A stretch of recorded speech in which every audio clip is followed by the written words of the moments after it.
is here to party.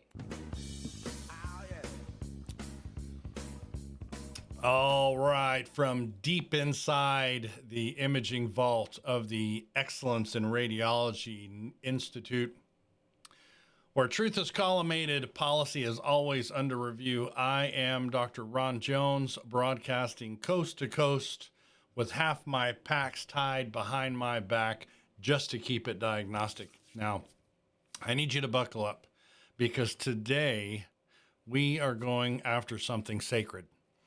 Something untouchable, not even by my formerly glutaraldehyde stained fingertips. We are going after X-ray school itself. That's right. Radiologic technology programs across the country are failing the next generation of techs. And it's not just me saying it. You've said it. The students are screaming it. The clinical instructors are mumbling it underneath their breath between contrast injections.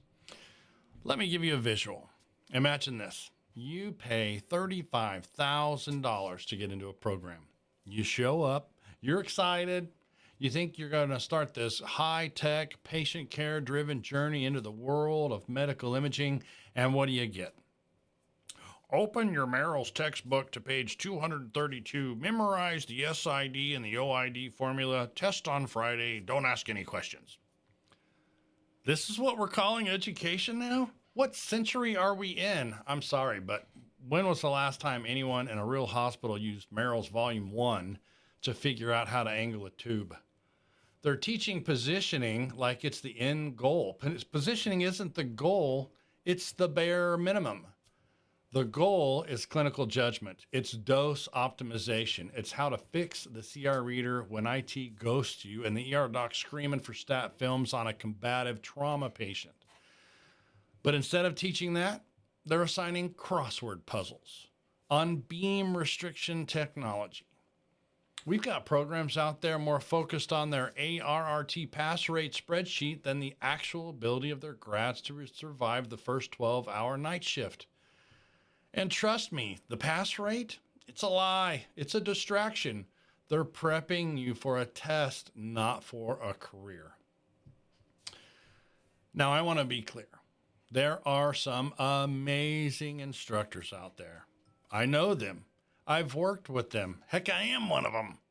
And some of them are probably even listening to the show right now, fists clenched, heads nodding. But they are the exception. They're not the rule. The rule is this. Throw the students in a classroom, hand them last year's PowerPoints, tell them it's just how it is, and if they ask too many questions, penalize them on their professionalism score. Oh yeah, that's a real thing. One student messaged me last week, Dr. Jones, I asked why we don't use exposure indicators at our clinic, and my instructor docked me for being argumentative. Argumentative? How about inquisitive? How about engaged, awake? See, they don't want you thinking, they want you obeying. They want you docile. Memorize, regurgitate, obey. But here's the catch. The job doesn't work that way. The real job, it's improv. It's triage. It's judgment. It's being the last person between a confused patient and a CT scan they probably shouldn't be getting in the first place. And that job isn't being taught anymore. I had a former student reach out to me last month. They said, I'm feeling like a fraud. I passed my registry, but I have no idea what I'm doing. Nobody taught us how to deal with real-world chaos. I just try not to get yelled at. And that honestly breaks my heart. At the same time, it kind of pisses me off. We should not be minting licensed techs who feel powerless in their own department. We should not be graduating students who are afraid to say, this isn't safe for the patient. We should not be pumping money into programs that treat imaging as if it's just pressing buttons and a smiling face. X-ray is not a trade. It's not a side hustle. It's not a 6-month shortcut to a paycheck. It is a clinical science. And when we treat it like a joke, we get joke outcomes. If you're a student listening right now, I see you. You are not crazy. You're not lazy. You're not broken. You are in a broken system. And that system, we're going to fix it. not with bureaucratic nonsense, not with 40-question CE quizzes, not with ivory tower lectures about collimation theory. We fix it with truth, with community, with shared outrage and shared resources. Coming up next, what happens when those broken students become instructors and keep passing the same garbage that they were taught? It's time to play. What's in the contrast cart? Drawer 1. Syringes from 3 vendors, all expired. Drawer 2.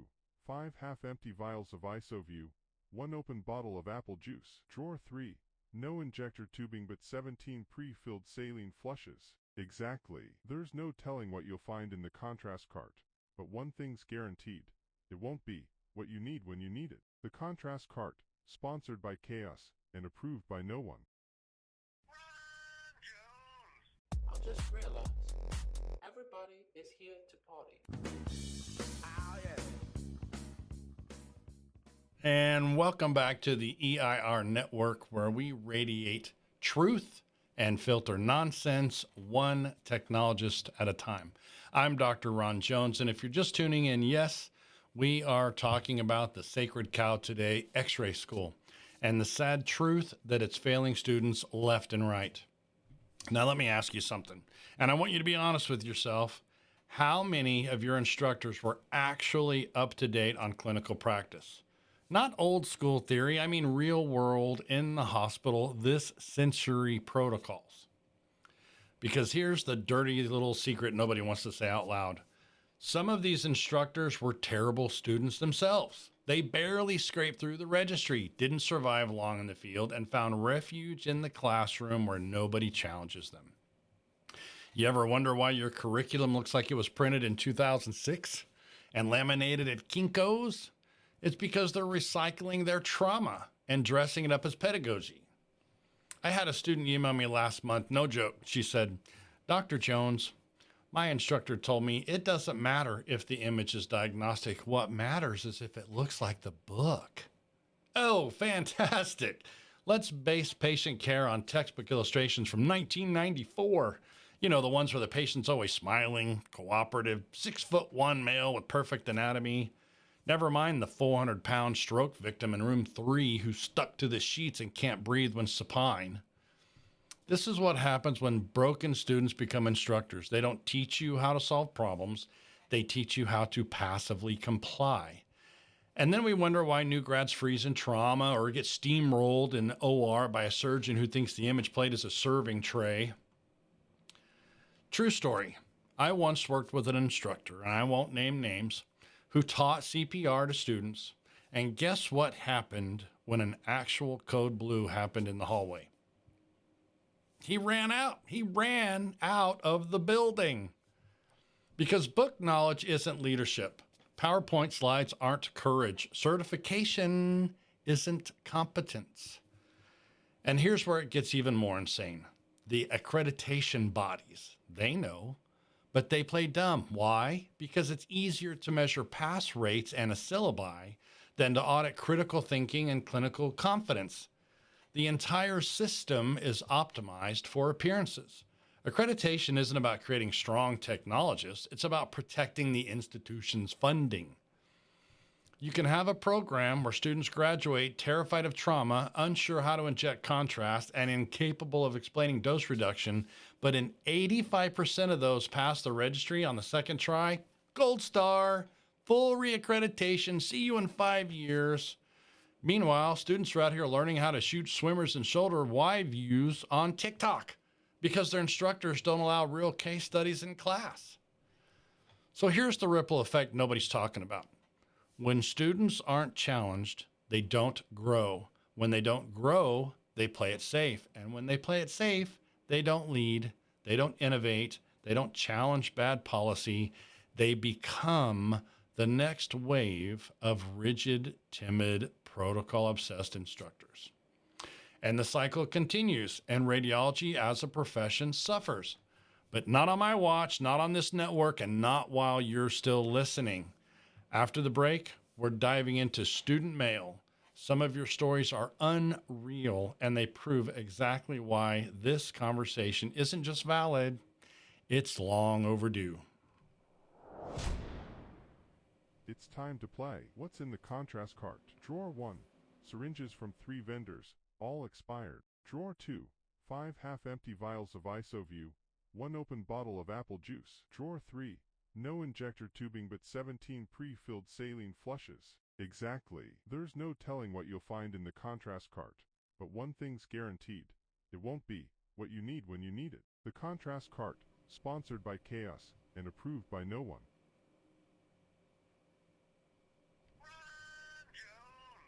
I just realized everybody is here to party. All right, welcome back to the EIR, where we scan the system with no shielding and no sugarcoating. I'm Dr. Ron Jones, and we're in the thick of it today, exposing the ways X-ray schools are letting down the very people they claim to empower. Now, I get emails, I get DMs, I get student stories from all over the place that would make you want to flip a C-arm right out of the OR. And tonight we're going to read a few of them. These are real, unedited, and sadly all too common. Let's start with this one. Subject line, am I crazy or is my program toxic? It starts like this. Dr. Jones, I asked a question in class about why our technique chart hasn't been updated since 2015. My instructor snapped at me and said I was being insubordinate. The next week, I got written up for attitude, and now I'm scared to say anything. My classmates warned me, once you're on her bad side, you're done. Now, let me tell you something. When a school punishes curiosity, that's not education, that's indoctrination. And the cost isn't just emotional, it's clinical, because that student, she'll hesitate to speak up later, even when it matters, even when a patient's safety is at risk. Now, here's another one. Dr. Jones, our school's registry review class is just 200 question exams every Friday. No feedback, no lectures, no guidance, just test after test after test. I asked if we could review why we got stuff wrong, and my instructor said, no time for that, just keep testing. Folks, this is the academic equivalent of throwing students into a lead-lined room and saying, figure out fluoroscopy. You don't build confident technologists by crushing their morale. You build them by coaching, by guiding, correcting, not by treating their brains like they're broken scan buttons and you just keep jabbing until something lights up. Final one for now, and this one made my blood boil. Dr. Jones, our school keeps sending us to a clinic where the techs don't want students. They tell us to sit in the break room. I've done 0 exams in 3 weeks. When we complain, the school says, that's just how it goes sometimes. That is theft. You are paying tuition for clinical training. If you're being told to sit in the break room while your program cashes your financial aid check, that is fraud by another name. And don't let them tell you it's part of the process. You're not a background actor. You're not there to observe a vending machine. You are there to learn to save lives. So to every student who sent something in, I see you, I believe you, and you are not the problem. The problem is a system that has grown complacent, that protects its process more than its people, that trains you to follow instead of lead. But I'm telling you right now, you are not alone. There is an army of techs, educators, and advocates who want more, who expect more. And the EIR Network, we're the place they meet. After the break, I'm wrapping it up with a challenge, a call out, and a new direction. Stick with me. It's time to play. What's in the contrast cart? Drawer 1. Syringes from 3 vendors, all expired. Drawer 2. 5 half-empty vials of IsoView, 1 open bottle of apple juice. Drawer 3.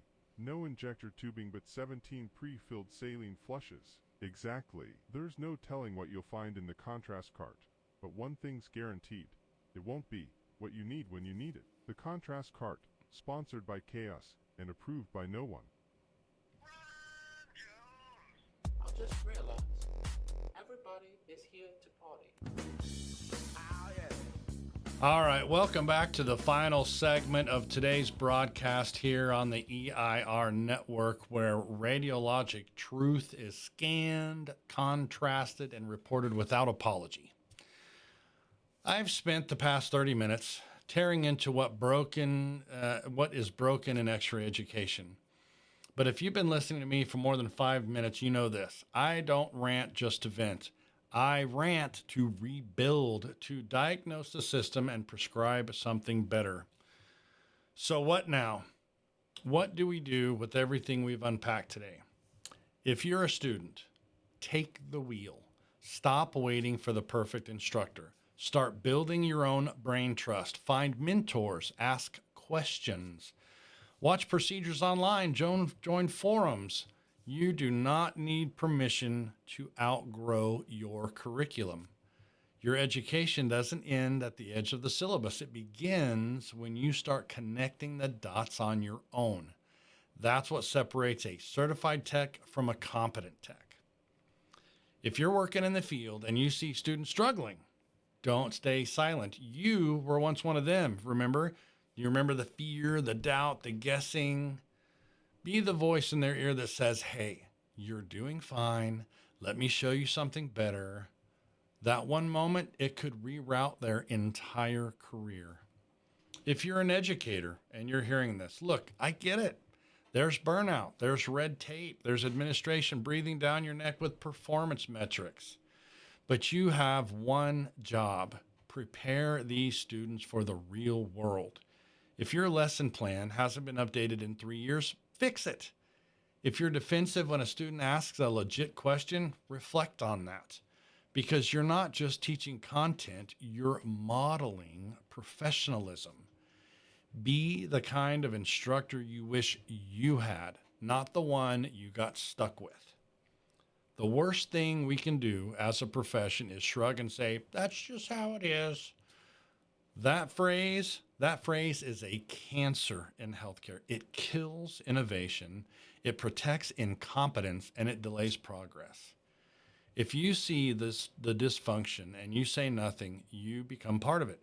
But if you speak up, even once, you become the cure. That's why I started the EIR Network. Not because I needed another microphone, but because this profession needs a mirror. A place where we stop pretending everything's just fine because the CE credits keep printing. We are building a movement, not a platform. A voice for students, techs, educators, and even patients, because all of them are affected when we get this wrong. And trust me, it's not just education that's broken. It's compensation. It's burnout. It's how we're represented. And guess what? We're going after all of it. So if this episode hits you, share it. Send it to your classmates. Email it to your program director. Post it in your tech group chat. I don't care if it ruffles feathers. Those feathers needed ruffling in the first place. You want better radiology? Then be bold, be loud, be diagnostic. This is Dr. Ron Jones signing off from the EIR Network, where we don't just expose the problems, we expose them in high resolution. See you next time.